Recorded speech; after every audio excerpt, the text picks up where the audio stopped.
Hello one, hello all, welcome to the top 10, the CP and Emily's top 10 horror movies of 2018. Now, unnecessary. So this is the first time that you've seen at least 10 new releases in one calendar year. Yeah, that's amazing. I guess. You're welcome. So I have 17 by my count, which you just do not disagree with. No, that's fine. Yeah, please take a sip of that alcohol. You need to be lively here. Yeah, good idea. Queers. I mean, cheers. Cheers, beers, quiz, to the Vickers Knickers. Yeah, a little louder next time. All right, so we saw 17 movies. Of those, Annihilation, A Quiet Place, Halloween 2018, Suspiria, Overlord, Hellfest, The Nun, Hereditary, Cam, Terrifier, First Purge, Strangers Pray at Night, The Meg, Mandy, Mom and Dad, Unsane, and In the Apocalypse. Do you have any differing movies that you have on your list there? No, that's about it. All right. So we're going to do 10 to 6 on my channel, and then the top 5 will be on her channel. So if you haven't done so already, please subscribe to Emily's Adventures in Horrorland. All right, so without further ado, so there's 7 automatically that are just left off. So here's number 10 of 2018. Do you want to go first or should I go first? Why don't you go first? I'll go first. It's my channel. Fuck you.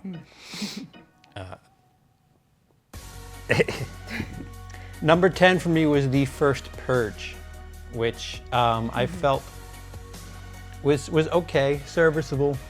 Yeah. A little heavy-handed on the social stuff, but other than that, there's a bunch of stuff in the movie that you really kind of scratch your head and say, wait, how did this happen, and why is this so conveniently this? And but for the most part, if you're a fan of the Purge series, I guess a delightful entry. I liked it about as much as the first entry in the Purge franchise. The Not to be confused with this one. The Ethan Hawke Purge? Yes, the Yeah. first Purge. No, seriously this time, the first Purge. Yeah. But it didn't make my list, really. Oh, not even on your top 10. Snap, we got one. All right, well, what's your 10 there? My 10 is Strangers Pray at Night.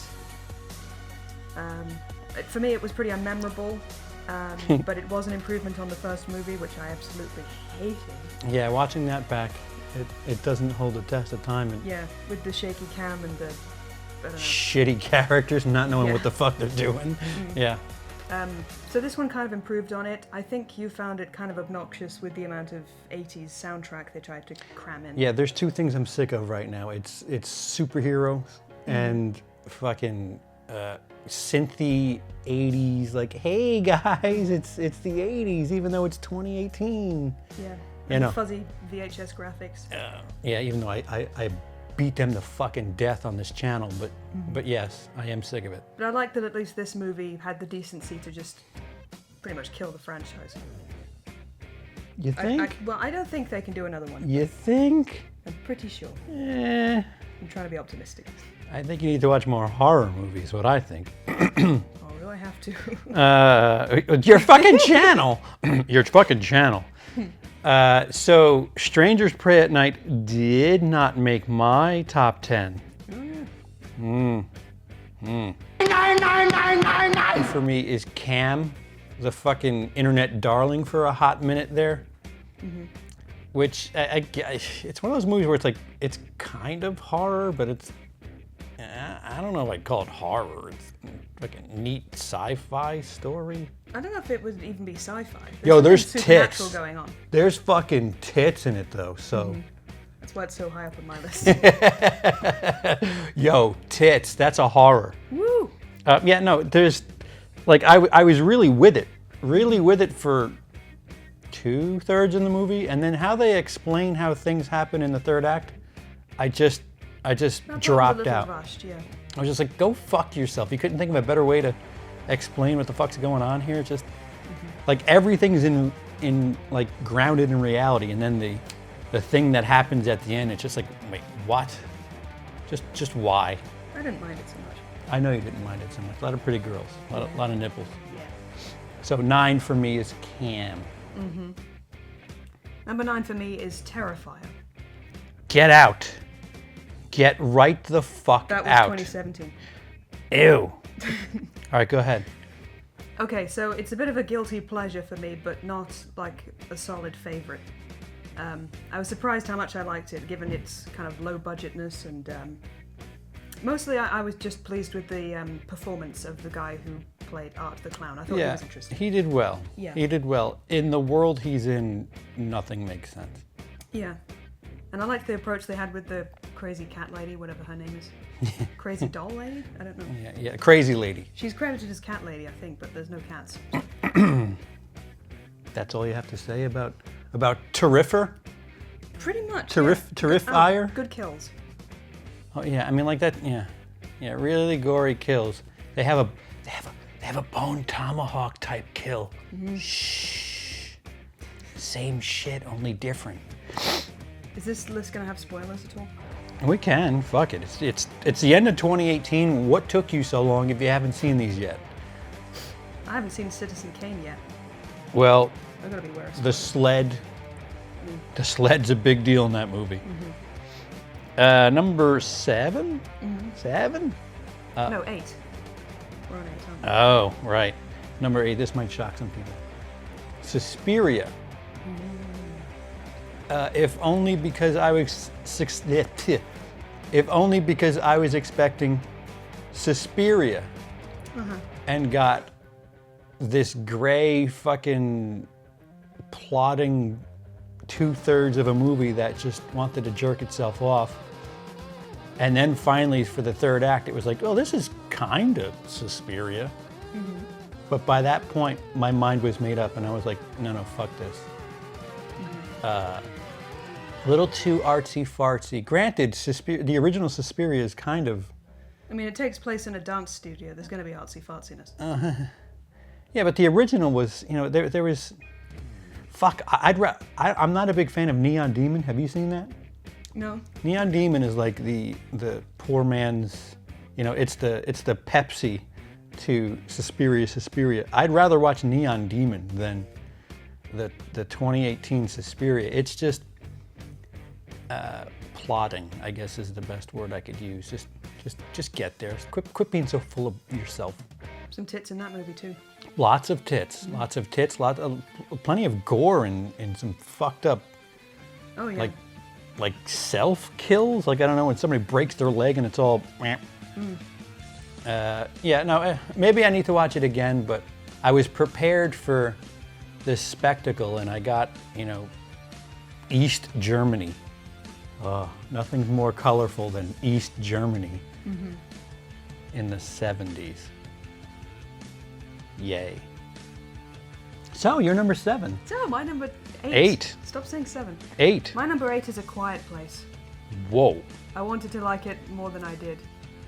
It was fine. It had a good gimmick, but I don't know. I think it was spoiled by quite a few plot holes if you sit down to think about things. Like what? Like, why didn't they just live by the river? Because there's no shelter. Sure. Well, plus then you get comfortable with the sound and you accidentally go That for... was another thing too, that when we were watching it in the theatre, that you couldn't have absolute silence because some action movie was booming next door. Well, that's the theater, not the movie. Then you had idiots in the theatre making noise. It was just, I don't know. It was like what we had the other night at Vice. We had a row of people that's crinkle, crinkle, crinkle, and it was like the whole row was in unison, just crinkle, crinkle, crinkle. I think we tried joining in, didn't we? Yeah. I tried mockingly going. But that has nothing to do with the movie. Yes. So it was fine. I don't know if it has much rewatch value for me. All right. I don't know. Is that all you have to say about that movie? Is that all you're going to say about every entry I say? Yes. That's just my way of saying, so you done now? You done? Number 8 for me. Number 7 is Unsane, otherwise known as Unsane. That's not a horror movie. Thing to say, isn't it? Unsane. What? Like, that's not a word. Unsane, yeah. Well, Unsane is German for nonsense. I don't know much German. No, it's not really a horror movie. It's a psychological horror. It's fucked up to hell. You're not going to see like kills or anything or even nudity. What the fuck? Come on, Claire Foy. No, it's a psychological. You don't know who's right, and people are. I mean, I kind of suspected what was going to happen.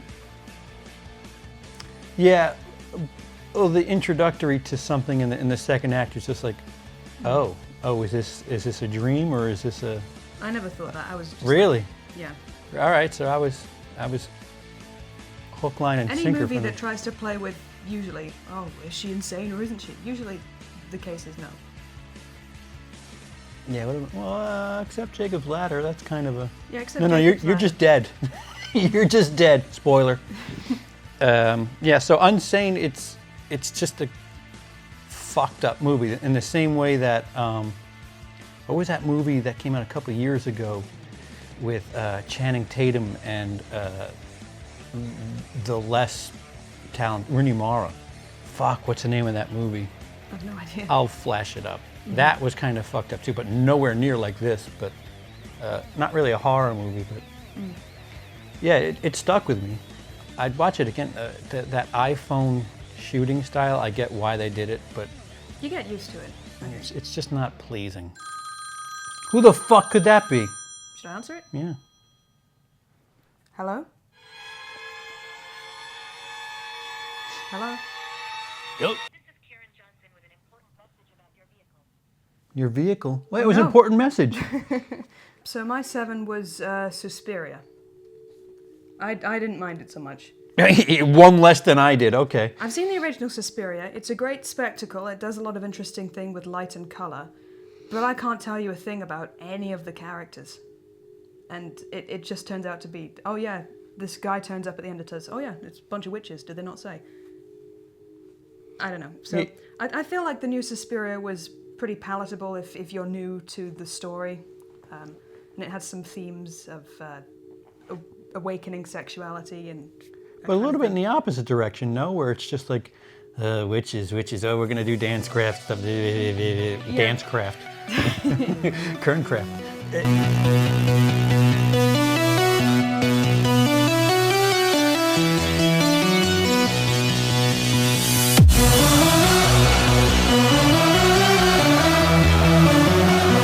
It's like the opposite direction, like where it's just like you know a little too much and then once her tits disappears for the whole movie, the one we see in the beginning.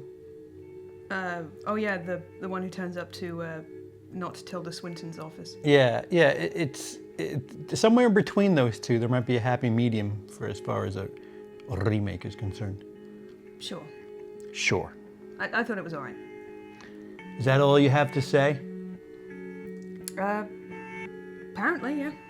Let me just check my notes. Yep. So number 6 for me is mom and dad. Oh, battery's about to die. And I agree. It's my number 6 too. So is it really? Yeah. Yeah, we could Why don't we double up? share and double up. Oh, and this is our last for this channel. Mm-hmm. Mom and Dad, starring Nicolas Cage and Selma Blair. Like a fucking Pepsi and Pop Rocks fucking meets Dawn of the Dead kind of. Yeah, very interesting concept. Kind of Yeah. Flipping the whole paternal-maternal instinct thing. Yeah, it's like you can't go into it. It's like the polar opposite of Suspiria. You can't go into it expecting a nice slow time. This fucking thing is turned up to 11 and it's just out there. I mean, it's Nicolas Cage. So. Yeah, but even still, like everything around Nicolas Cage is like. I got the fucking, sense that even before they got infected or whatever, he wanted to kill his kids. Fair enough. Yeah, no, it was I don't know, almost a year. Like I think it was like a January release, and it was just a pleasant surprise to see all these like cam people like, oh my god, what an amazing! Oh, this is an amazing surprise. It happens every couple months. Yeah. And Mom and Dad, people kind of not for the most part, they kind of slept on. But I was like, I liked this. Yeah. I expected absolute train wreck. I could watch it again. Nick has some good energy. There's a couple laughs in there even. Yeah, and it's grounded in that universe. Yeah, they treat it seriously. Right. It's not campy. Right. It's an all right time. Just drop some pop rocks in a fizzy beverage and enjoy the ride. Mm-hmm. So that'll do it for this section of our top 10. Mm-hmm. Be sure to subscribe to Emily's Adventures in Horrorland. And also PewDiePie. He's trying to get to 70 million. Oh, and also Drum Dumps, because he needs it, guys. Seriously, he needs it. Desperately. Desperately. Because we can't have Cody Leach beating him. Mm-hmm. So anyway, here we're literally cutting this in half, and we're going to be right here waiting for you at the other end. Right, see you in a bit. Ha ha ha ha ha. Hey everyone, are you tired of your regular shirts that you have at home? Well, how about this shirt? This is fresh from the Willis Greedier online store. It says "Take it the fuck easy," which is a thing my husband definitely says. And you can get them in sizes medium to extra large because we don't have anything for small people. Sorry if you're small, but here's a shirt. Absolutely, yeah, you should absolutely